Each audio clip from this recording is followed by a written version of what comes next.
News live കൊച്ചിയിലേക്ക് സ്വാഗതം. ഈ വാർത്തകൾ നിങ്ങൾക്കായി അവതരിപ്പിക്കുന്നത് Lutech solar solutions, powered by Mayil food stuffs, Mookkannoor, city tower, city wear and city shoes, Angamaly and Cochin Kalabhavan Angamaly franchise. Thiruvithamkoor Devaswom board president സ്ഥാനത്തേക്ക് സിപിഐഎം പരിഗണിക്കുന്നത് കെ ജയകുമാറിനെ. തിരുവിതാംകൂർ ദേവസ്വം ബോർഡ് പ്രസിഡന്റ് സ്ഥാനത്തേക്ക് സിപിഐഎം പരിഗണിക്കുന്നത് റിട്ടയർഡ് ചീഫ് സെക്രട്ടറി കെ ജയകുമാറിനെ. മുഖ്യമന്ത്രിയുമായി കൂടിയാലോചനകൾ നടത്തിയ ശേഷം ആയിരിക്കും ഇക്കാര്യത്തിൽ അന്തിമ തീരുമാനം എടുക്കുക. കെ ജയകുമാർ നിലവിൽ IMG ഡയറക്ടറാണ്. സ്വർണ്ണക്കൊള്ള വിവാദക്കാലത്ത് ദേവസ്വം ബോർഡിനെ നയിക്കുവാൻ പരിചയസമ്പന്നനായ ഒരാൾ വേണമെന്നത് മുൻനിർത്തിയുള്ള സിപിഐഎമ്മിന്റെ അന്വേഷണം കെ ജയകുമാറിലാണ് എത്തി നിൽക്കുന്നത് എന്നാണ് പുറത്തുവരുന്ന റിപ്പോർട്ട്. ശബരിമലയിലെ സ്പെഷ്യൽ കമ്മീഷണർ അടക്കമുള്ള സുപ്രധാന പദവികളും ജയകുമാർ വഹിച്ചിട്ടുണ്ട്. ദേവസ്വം ബോർഡിന്റെ അടുത്ത പ്രസിഡന്റായിരുന്നതിൽ സിപിഐഎം സെക്രട്ടേറിയറ്റിൽ ചർച്ച ചൂടുപിടിക്കുകയും ജയകുമാറിന്റെ പേരിലേക്കാണ് നേതാക്കൾ എത്തിച്ചേർന്നതെന്നും സിപിഐഎം നേതാക്കൾ തന്നെ മാധ്യമങ്ങളോട് സ്ഥിരീകരിച്ചിട്ടുണ്ട്.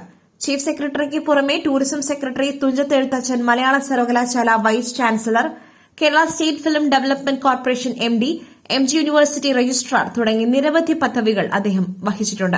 കൂടാതെ പ്രശസ്ത എഴുത്തുകാരനും ചലച്ചിത്ര ഗാനരചയിതാവും ആണ്. തിരുവിതാംകൂർ ദേവസ്വം ബോർഡ് ഭരണസമിതി മാറും, പുതിയ പ്രസിഡന്റിനെ തീരുമാനിച്ചു MV ഗോവിന്ദൻ. തിരുവിതാംകൂർ ദേവസ്വം ബോർഡ് ഭരണസമിതി മാറുമെന്ന് സിപിഐഎം സംസ്ഥാന സെക്രട്ടറി MV ഗോവിന്ദൻ പുതിയ പ്രസിഡന്റിനെ തീരുമാനിച്ചിട്ടുണ്ട്. സർക്കാർ തീരുമാനം പ്രഖ്യാപിക്കുമെന്നും അദ്ദേഹം വ്യക്തമാക്കി. സമയത്ത് സർക്കാർ പ്രഖ്യാപിക്കും. മാധ്യമങ്ങൾ നൽകിയ പേരുകളല്ല പരിഗണിക്കുന്നതെന്ന് MV ഗോവിന്ദൻ പറഞ്ഞു. തുടർ സർക്കാർ വരും എന്നുള്ളതുകൊണ്ട് ആശങ്കപ്പെടേണ്ട സാഹചര്യം ഇല്ല. ഭക്ഷ്യകൂപ്പൺ കോൺഗ്രസ് നേതാവ് തട്ടിയെടുത്ത സംഭവത്തിൽ ഒരു വാർത്തയും വലതുപക്ഷ മാധ്യമങ്ങളും നൽകുന്നില്ല. ഇത്തരം സംഭവങ്ങൾ കോൺഗ്രസിനെയും മാധ്യമങ്ങളെയും സ്വാധീനിക്കുന്നുമില്ല. ഓമനക്കുട്ടന്റെ വാർത്ത വന്നപ്പോൾ എന്ത് ജാഗ്രതയായിരുന്നു മാധ്യമങ്ങൾക്കെന്ന് അദ്ദേഹം കുറ്റപ്പെടുത്തി. അന്ധമായ രാഷ്ട്രീയ വിരോധം വെച്ച് കേരളത്തിന്റെ മുന്നേറ്റത്തെ തമസ്കരിക്കുന്ന രീതിയാണെന്ന് MV ഗോവിന്ദൻ പറഞ്ഞു. തിരുവിതാംകൂർ ദേവസ്വം ബോർഡിന്റെ പുതിയ ഭരണസമിതി തീരുമാനമായില്ലെന്ന് മന്ത്രി VN വാസവൻ.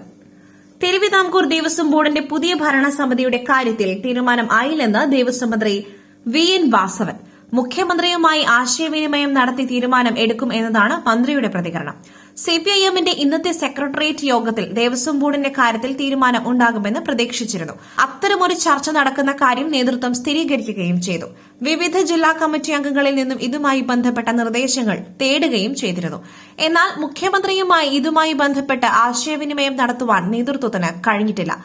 കുവൈത്ത് പര്യടനത്തിലാണ് മുഖ്യമന്ത്രി ഇപ്പോൾ. നിലവിലെ ബോർഡിന്റെ കാലാവധി നീട്ടി നൽകേണ്ടെന്ന് ധാരണയായിട്ടുണ്ട്. മുൻ MP A സമ്പത്ത് ഉൾപ്പെടെയുള്ള നേതാക്കളെയാണ് ദേവസ്വം ബോർഡ് അധ്യക്ഷ സ്ഥാനത്തേക്ക് സിപിഐഎം പരിഗണിക്കുന്നത്. ഇന്ന് ചേരുന്ന സംസ്ഥാന സെക്രട്ടേറിയറ്റിൽ ഇക്കാര്യത്തിൽ അന്തിമ തീരുമാനം ഉണ്ടാകും. ബോർഡിലേക്കുള്ള CPI പ്രതിനിധിയായി തിരുവനന്തപുരം ജില്ലാ കൌൺസിൽ അംഗം വിളപ്പിൽ രാധാകൃഷ്ണനെ തീരുമാനിച്ചിട്ടുണ്ട്. അതേസമയം ശബരിമല സ്വർണ്ണക്കൊള്ളയിൽ SIT അന്വേഷണം നിർണായക ഘട്ടത്തിലാണ്.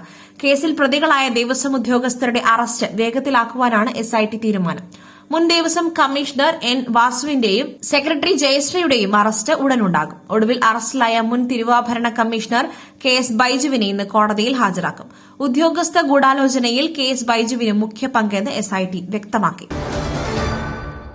തദ്ദേശ തിരഞ്ഞെടുപ്പ് ക്രൈസ്തവ വിഭാഗങ്ങളിൽ നിന്നുള്ളവരെ സ്ഥാനാർത്ഥികളാക്കുവാൻ BJP. തദ്ദേശ തിരഞ്ഞെടുപ്പിൽ ക്രൈസ്തവ വിഭാഗങ്ങളിൽ നിന്നുള്ളവരെ സ്ഥാനാർത്ഥികളാക്കുവാൻ BJP സംസ്ഥാന നേതൃത്വത്തിന്റെ നിർദ്ദേശം. പഞ്ചായത്തുകളിൽ ക്രൈസ്തവ വിഭാഗത്തിൽപ്പെട്ട എത്ര പേരെ സ്ഥാനാർത്ഥികളാക്കണമെന്ന സർക്കുലർ BJP കണ്ണൂർ നോർത്ത് ജില്ലാ നേതൃത്വം പുറത്തിറക്കി. സർക്കുലറിനെതിരെ UDFും LDFും രംഗത്ത് വന്നു. BJP ക്രൈസ്തവരെ മത്സരിപ്പിച്ചാൽ എന്താണ് കുഴപ്പം എന്നായിരുന്നു K സുരേന്ദ്രന്റെ പ്രതികരണം. BJP സംസ്ഥാന ഘടകം നടത്തിയ സർവേയുടെ അടിസ്ഥാനത്തിലാണ് ക്രൈസ്തവ സ്ഥാനാർത്ഥികളെ പരിഗണിക്കുന്നതെന്നാണ് സർക്കുലറിന്റെ ഉള്ളടക്കം. BJP Kannur north president KK Vinod Kumar ഇറക്കിയ സർക്കുലറിൽ പഞ്ചായത്തുകളിലേക്ക് വേണ്ട ക്രൈസ്തവരുടെ കണക്കുമുണ്ട്. സർക്കുലറിനെ രൂക്ഷമായി വിമർശിച്ച് മന്ത്രി V ശിവൻകുട്ടി രംഗത്തു വന്നു. പരാജയഭീതിയിൽ BJP എന്തും ചെയ്യുമെന്നും മതേതരത്വത്തിന് കേരളത്തിൽ ശക്തിയാർജിച്ചതോടെ ക്രിസ്ത്യാനികളെ പിടിക്കുവാനാണ് ശ്രമമെന്നും ശിവൻകുട്ടി പറഞ്ഞു. സർക്കുലറിനെ പരിഹസിച്ച KPCC അധ്യക്ഷൻ സണ്ണി ജോസഫ് BJPക്ക് ഭയാശങ്കയുള്ളതിനാലാണ് ഇത്തരം നടപടികൾ എന്നും വിമർശിച്ചു. പ്രതിമാസം 10 ലക്ഷം രൂപ വേണം, ജീവനാംശം വർദ്ധിപ്പിക്കണം. മുൻ ഭാര്യയുടെ ഹർജിയിൽ മുഹമ്മദ് ഷമിക്ക് സുപ്രീംകോടതി നോട്ടീസ്. ജീവനാംശം വർദ്ധിപ്പിക്കണമെന്നാവശ്യപ്പെട്ട് മുൻ ഭാര്യ ഹസിൻ ജഹാൻ നൽകിയ ഹർജിയിൽ ക്രിക്കറ്റ് താരം മുഹമ്മദ് ഷമിക്ക് നോട്ടീസ് അയച്ച് സുപ്രീംകോടതി. കൊൽക്കത്ത ഹൈക്കോടതിയുടെ വിധി ചോദ്യം ചെയ്തുകൊണ്ടായിരുന്നു ഹസിൻ ജഹാൻ സുപ്രീംകോടതിയെ സമീപിച്ചത്. ജീവനാംശം 10 ലക്ഷമായി ഉയർത്തണം എന്നാണ് ഹർജിയിലെ ആവശ്യം. മകൾക്ക് 3 ലക്ഷം രൂപയും തനിക്ക് പ്രതിമാസം 7 ലക്ഷം രൂപയും വേണം എന്നാണ് ആവശ്യപ്പെട്ടിരിക്കുന്നത്. മകളുടെ പരിചരണത്തിന് 2.5 ലക്ഷം രൂപയും ഹസിൻ ജഹാന് 1.5 ലക്ഷം രൂപയും ജീവനാംശം നൽകുവാൻ കൊൽക്കത്ത ഹൈക്കോടതി ഉത്തരവിട്ടിരുന്നു. ഇത് ചോദ്യം ചെയ്താണ് ഹസിൻ സുപ്രീംകോടതിയെ സമീപിച്ചത്. ഷമിയുടെ സാമ്പത്തിക സ്ഥിതിയും ജീവിതശൈലിയും കണക്കിലെടുക്കുമ്പോൾ നിലവിലെ തുക തീർത്തും അപര്യാപ്തമാണെന്നാണ് ഹസിൻ ജഹാന്റെ വാദം. ഹർജിയിൽ ഷമിക്കും പശ്ചിമബംഗാൾ സർക്കാരിനും ജഡ്ജിമാരായ മനോജ് മിശ്ര, ഉജ്ജയിൽ ഭുവിയാൻ എന്നിവരടങ്ങിയ ബെഞ്ച് നോട്ടീസ് അയച്ചു. ഇരു കക്ഷികളോടും 4 ആഴ്ചയ്ക്കുള്ളിൽ മറുപടി നൽകുവാൻ സുപ്രീംകോടതി നിർദ്ദേശിച്ചു.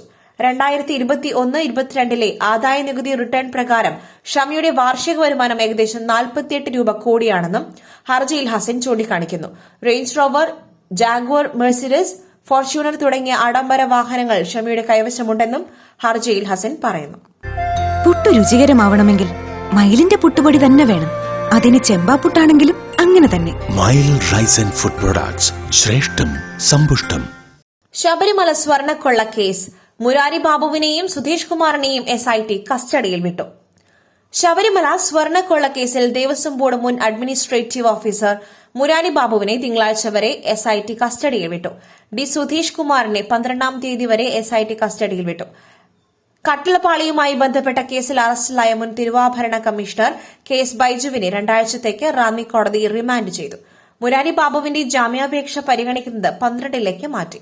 മുൻ തിരുവാഭരണ കമ്മീഷണർ KS ബൈജു കൂടി അറസ്റ്റിലായതോടെ പിടിയിലായ മുൻ ഉദ്യോഗസ്ഥരുടെ എണ്ണം 3ആയി. 2019 സ്വർണ്ണപ്പാളികൾ ചെമ്പായി രേഖപ്പെടുത്തി ഉണ്ണികൃഷ്ണൻ പോറ്റിക്ക് കൈമാറുമ്പോൾ തിരുവാഭരണ കമ്മീഷണറായിരുന്നു ബൈജു. ചെറുപ്പക്കാർ ഇതിനെല്ലാമെതിരെ ശബ്ദമുയർത്തുമ്പോൾ അഭിമാനം തോന്നുന്നു. ഗൌരി കിഷൻ യൂട്യൂബർക്ക് നൽകിയ ചുട്ട മറുപടിക്ക് സോഷ്യൽ മീഡിയയിൽ കയ്യടി. വാർത്താ സമ്മേളനത്തിനിടെ അധിക്ഷേപിക്കുന്ന തരത്തിൽ ചോദ്യം ചോദിച്ച യൂട്യൂബർക്ക് നടി ഗൌരി കിഷൻ നൽകിയ ചുട്ട മറുപടിക്ക് സിനിമാ രംഗത്തു നിന്നും സോഷ്യൽ മീഡിയയിൽ നിന്നും നിറഞ്ഞ കയ്യടി. നടിയുടെ ഭാരം എത്ര എന്ന ചോദ്യത്തോടുള്ള നടിയുടെ പ്രതികരണം വൈറലാവുകയും നടിക്ക് പിന്തുണയുമായി പ്രമുഖരുൾപ്പെടെ രംഗത്തെത്തുകയുമായിരുന്നു. ഇത്തരം ചോദ്യവും വാദപ്രതിവാദങ്ങളും നടന്നപ്പോഴും നടിക്ക് സംഭവസ്ഥലത്ത് വെച്ച് പിന്തുണ നൽകാതിരുന്ന സംവിധായകൻ അബിൻ ഹരിഹരനെയും നടൻ ആദിത്യ മാധവനെയും രൂക്ഷമായി വിമർശിക്കുകയാണ് നെറ്റിസൺസ്. സിനിമയുടെ പ്രമോഷന്റെ ഭാഗമായുള്ള വാർത്താ സമ്മേളനത്തിനിടെയായിരുന്നു യൂട്യൂബർക്ക് നേരെ ഗൌരി ആഞ്ഞടിച്ചത്. താരസംഘടന അമ്മ ഉൾപ്പെടെ ഗൌരി കിഷനെ പിന്തുണച്ച് രംഗത്തെത്തി. ഞങ്ങൾ മനസ്സിലാക്കുന്നു ഗൌരി, ആരായാലും എപ്പോഴായാലും എവിടെയായാലും ബോഡി ഷേമിംഗ് ചെയ്യുന്നത് തെറ്റാണെന്ന് ഞങ്ങളും വിശ്വസിക്കുന്നു. അമ്മ തങ്ങളുടെ ഔദ്യോഗിക സോഷ്യൽ മീഡിയ ഹാൻഡിലുകളിൽ കുറിച്ചു. സംവിധായകൻ രഞ്ജിത്ത്, നടി ഖുഷ്ബു, ഗായിക ചിന്മയി മുതലായവർ ഗൌരിയെ പിന്തുണച്ച് രംഗത്തെത്തി. ഗൌരിയെ പോലുള്ള ചെറുപ്പക്കാർ ഇത്തരം കാര്യങ്ങൾക്കെതിരെ ശബ്ദമുയർത്തുന്നത് കണ്ട് അഭിമാനം തോന്നുന്നു എന്നാണ് ചിന്മയിയുടെ പോസ്റ്റ്. ഒരു നടിയുടെ ഭാരം എത്ര എന്നത് മാധ്യമപ്രവർത്തകരെ ബാധിക്കുന്ന കാര്യമല്ലെന്നും അത് ചോദിക്കേണ്ട ആവശ്യമില്ലെന്നും ഖുഷ്ബു പ്രതികരിച്ചു. യൂട്യൂബറുടെ ഭാഗത്തുനിന്നുമുണ്ടായത് ഏവരെയും ലജ്ജിപ്പിക്കുന്ന പ്രവൃത്തിയെന്ന് രഞ്ജിത്തും പ്രതികരിച്ചു. മറ്റൊരു വാർത്തയുമായി കണ്ടുമുട്ടുന്നതുവരെ നന്ദി, നമസ്കാരം.